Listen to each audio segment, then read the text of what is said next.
kita dari kelompok 3 kelas Bahasa Indonesia 35. Tujuan dari presentasi ini dilakukan untuk pemenuhan nilai Bahasa Indonesia.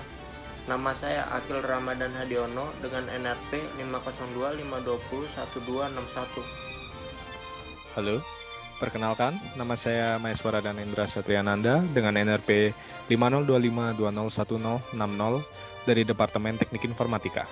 Perkenalkan, nama saya Muhammad Faris Al-Khairi dengan NRP 50162011031 dari Departemen Teknik Geomatika. Perkenalkan, nama saya Rica Haya Sri Hutomo, NRP 50252201046 dari Departemen Teknik Informatika.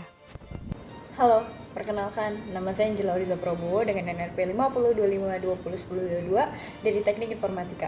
Judul yang kami usung dalam penelitian kali ini adalah kesadaran mahasiswa ITS tentang pelecehan seksual terhadap tokoh publik. Permasalahan yang kami usung berangkat dari tingginya angka pelecehan seksual namun minim kesadaran dari masyarakat. Kemudian selama pandemi ini banyak industri hiburan yang beralih menggunakan media sosial dalam promosinya, sehingga tidak dapat dipungkiri bahwa banyak dari tokoh publik yang mengalami pelecehan seksual dari penggemarnya melalui media sosial. Kemudian, rumusan masalah yang kami pertanyakan pada penelitian ini adalah seberapa paham mahasiswa ITS mengenai pelecehan seksual secara verbal, dan apakah ada solusi untuk meminimalisir terjadinya pelecehan seksual secara verbal? Tujuan: berdasarkan perumusan masalah di atas, maka tujuan dari penelitian ini adalah 1. Untuk mengetahui seberapa pahamkah masyarakat Indonesia, khususnya mahasiswa ITS, mengenai salah satu jenis pelecehan seksual, yaitu pelecehan seksual secara verbal atau tertulis melalui pengisian kuesioner. 2. Untuk memberikan solusi atau penyelesaian yang dapat dilakukan untuk mengurangi terjadinya pelecehan seksual secara verbal. Oke, hasil data. Baik, di hasil data ini saya akan membahas hasil-hasil data, yaitu dari awal penelitian.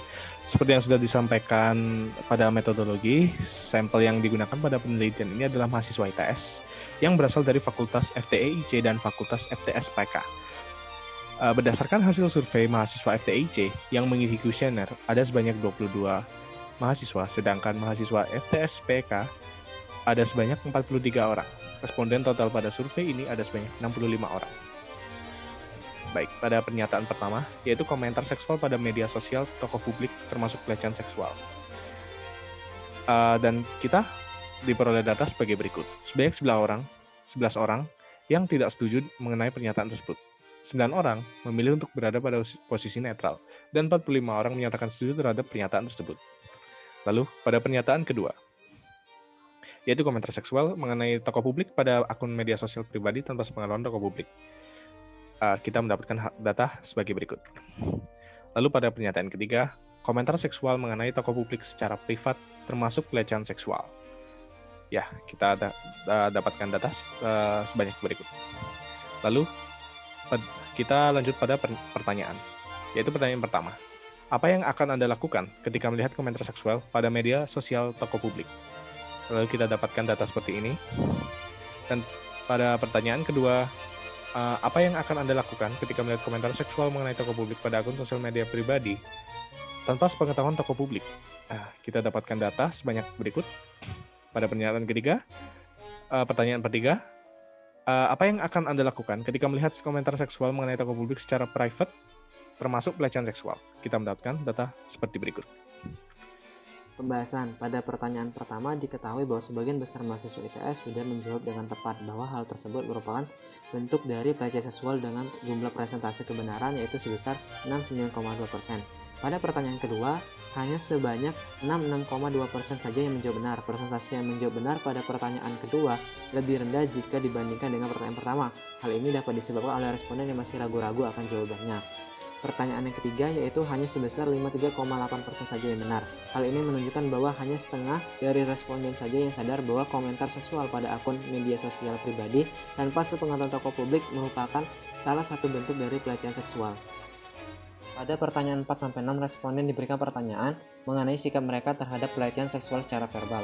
Diketahui bahwa sebagian besar memilih untuk membiarkannya saja dan sebagian besar lain memilih untuk menegurnya. Kemudian lainnya ada yang memilih untuk melaporkan, bahkan ada yang memilih untuk mengikutinya.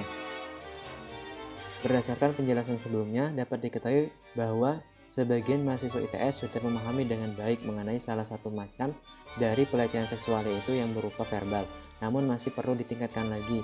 Kemudian dapat diketahui bahwa masih banyak mahasiswa ITS yang bersikap acuh tak acuh terhadap perbuatan ini, bahkan masih ada beberapa orang yang melakukannya.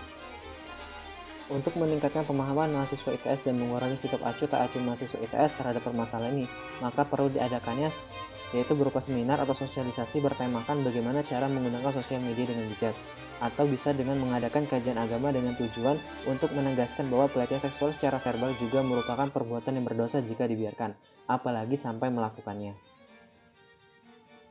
Kesimpulan, berdasarkan penelitian yang telah dilakukan, dapat disimpulkan bahwa mayoritas mahasiswa ITS sudah memahami betul bahwa berkomentar seksual atau berkomentar yang mengarah ke pornografi di media sosial merupakan salah satu bentuk dari pelecehan seksual secara verbal. Namun, sebagian masih bersikap acuh tak acuh terhadap hal ini, bahkan ikut-ikutan berkomentar. Oleh karena itu, solusi untuk mengatasi permasalahan tersebut yaitu diadakannya seminar atau sosialisasi tentang tata cara dalam menggunakan media sosial secara bijak, sosialisasi mengenai hukuman bagi orang yang melakukan pelecehan seksual secara verbal kepada tokoh publik, dan kajian agama sesuai dengan agama yang dianut oleh masing-masing mahasiswa ITS. Sekian presentasi dari kelompok kami. Terima kasih sudah menonton video kami. Mohon maaf apabila ada kesalahan. Wassalamualaikum warahmatullahi wabarakatuh.